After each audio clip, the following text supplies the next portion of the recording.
E commerce ई solution, यही आपका question होगा। ठीक है, 17 की बुक वैल्यू इसकी, 91 के आसपास इसका प्राइस चल रहा है, 50 की प्राइस टू अर्निंग है।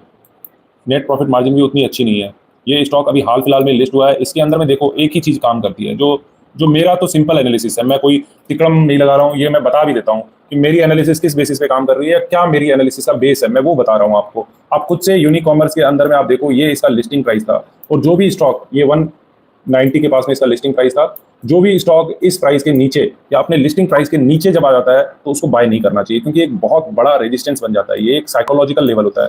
तो यहाँ पे देखिए, ये ऊपर गया, ऊपर जाने के बाद में फिर इसके बाद ये ब्रेक किया ना, तो ब्रेक करने के बाद नीचे आ गया। अब ये बाउंस करके भी इस लाइन को टच नहीं कर पा रहा है, तो अभी इसमें समय लगेगा, काफी समय लगेगा, और काफी समय बीतने के बाद में अगर ये फिर से यहाँ तक आए, 190 तक आए, तो बाय नहीं करना है, फिर नीचे जाएगा। फिर उसके बाद में अगर क्रॉस करे ऊपर की तरफ 190 या 200 के ऊपर चला जाए ना, तो फिर आप यूनिकॉमर्स को बाय करने की सोचिएगा, उससे पहले इसको बाय करने की सोचिएगा भी मत।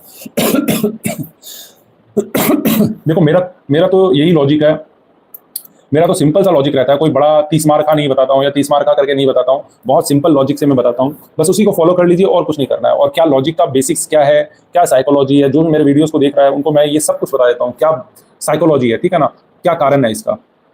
टाटा टेक 1000 स्टॉक एट 1200, अभी जो मैं स्टॉक की बात बता रहा था ना, अगर वही चीज आप इसमें फॉलो करते हैं ना टाटा टेक के अंदर में, तो आप कितने सालों तक बच जाते हैं या कितने टाइम तक इसमें बचे रहते हैं, ये दिखाता हूं मैं। ये देखो, ये इसका आईपीओ का लिस्टिंग प्राइस है, और लिस्टिंग जिस दिन हुई थी 1200 का भाव के आसपास इसकी लिस्टिंग हुई थी, और ये उसके बाद में 1210 के आसपास इसकी लिस्टिंग हुई थी, और ये इस भाव को आज तक क्रॉस नहीं कर पाया। ये 1200 का जो लेवल है ना, आज तक क्रॉस नहीं हुआ है।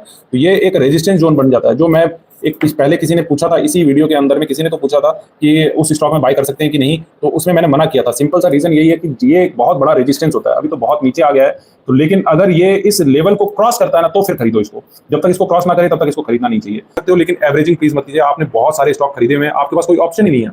अब देखो, जिसने 1200 में खरीद लिया हो उसको मैं 600 रुपये में बोलूंगा एग्जिट कर जाओ, तो वो सही नहीं है। और टाटा टेक्नोलॉजी एक अच्छी कंपनी है, टाटा का नाम जुड़ा हुआ है इसके साथ में। सबसे बड़ी बात है, टाटा का नाम जुड़ा हुआ है, तो कंपनी सबसे बड़ी चीज है ना।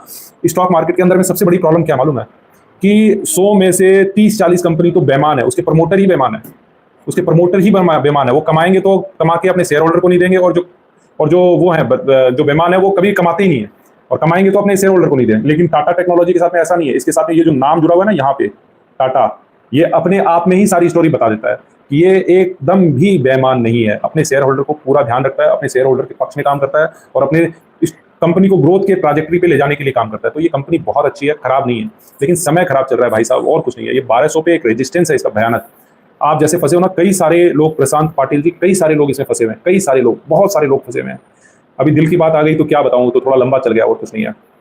कई सारे लोग इसमें फंसे हुए हैं, और जब बहुत सारे लोग फंस जाते हैं ना, तो वो एक तरह से वो एक अपॉर्चुनिटी ढूंढते हैं। अब जैसे मान लेते हैं आज 600 रुपये का भाव चल रहा है, इसका कल 700, 800, 900, 1000, 1200 का जब भाव आएगा, और 1200 का भाव आएगा, तो आप क्या सोचोगे, चलो यार 600 तक होल्ड किया, अब इसको निकाल देते हैं।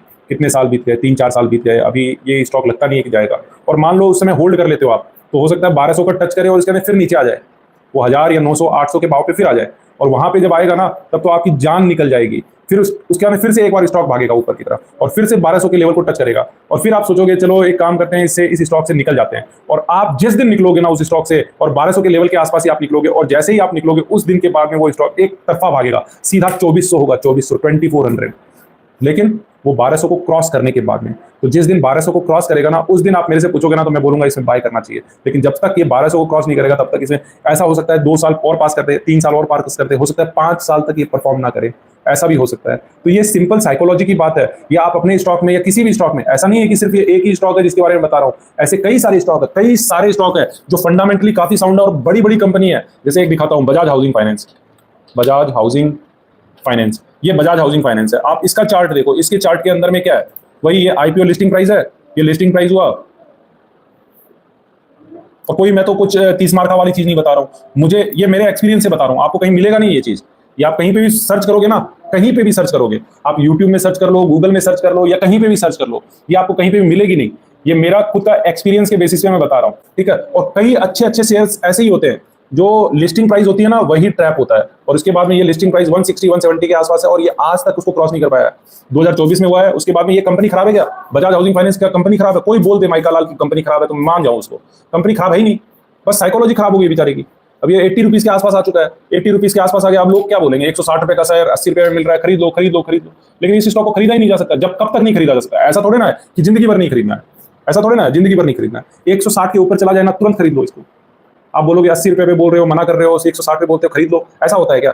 ऐसा ही होता है, स्टॉक मार्केट ऐसा ही है। अब जो 80 रुपए का भाव देखा उसको 160 पे बोलूंगा तो खरीदेगा ही नहीं, मानेगा ही नहीं बात।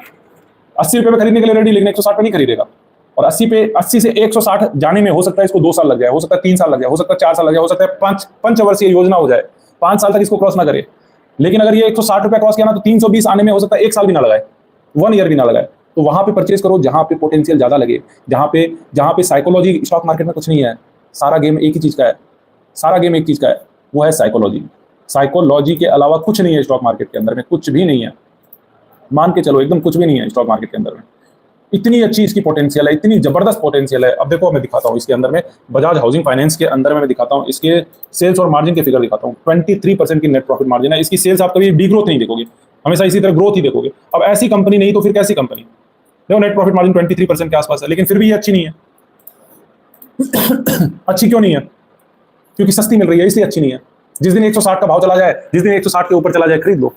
लेकिन 160 के नीचे है तब तक अच्छी नहीं है। Simple psychology. टाटा टेक्नोलॉजी के बारे में भी सेम है, फिर बजाज हाउसिंग फाइनेंस भी सेम है। इसी तरह से कई सारे ऐसे स्टॉक है जो 25-25, 30-30 साल से अपने आईपीओ लेवल से ऊपर ही नहीं गए। एक और एग्जांपल देता हूं, देखो अब लंबा चल गया तो चलने दो। एक और एग्जांपल दे देता हूं, आर पावर। 2008 में आर पावर के लिए लोगों ने अपने डीमेट खाते खुलवाए थे, डीमेट अकाउंट खुलवाए थे। ये इसका आईपीओ लिस्टिंग प्राइस है 250 के आसपास, 250 का लिस्टिंग प्राइस है। 2008 एंड पे आया था इसका, 2008 में आया था।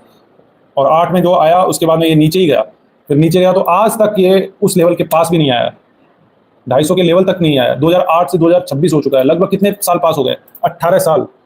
जीवन खत्म हो गया, 18 साल पास हो गए, लेकिन आज तक अपने आईपीओ लेवल तक के पास भी नहीं आया। तो क्यों खरीदे ऐसे स्टॉक? बजाज हाउसिंग फाइनेंस क्यों खरीदे? टाटा टेक्नोलॉजी क्यों खरीदे? जब समय आएगा, जब 1200 के ऊपर जाएगा तो खरीदो ना। कई सारे ऐसे स्टॉक है जो अभी उस लेवल के ऊपर जा रहे हैं। अब मैं क्या बताऊं आप लोगों को। चलो, अगर एनालिसिस खुद से करना चाहते हो, खुद से जानना चाहते हो किस तरह से खुद से एनालिसिस करते हो, इसी तरह की वीडियो अगर चाहते हैं तो जरूर इस चैनल को सब्सक्राइब कर लीजिएगा।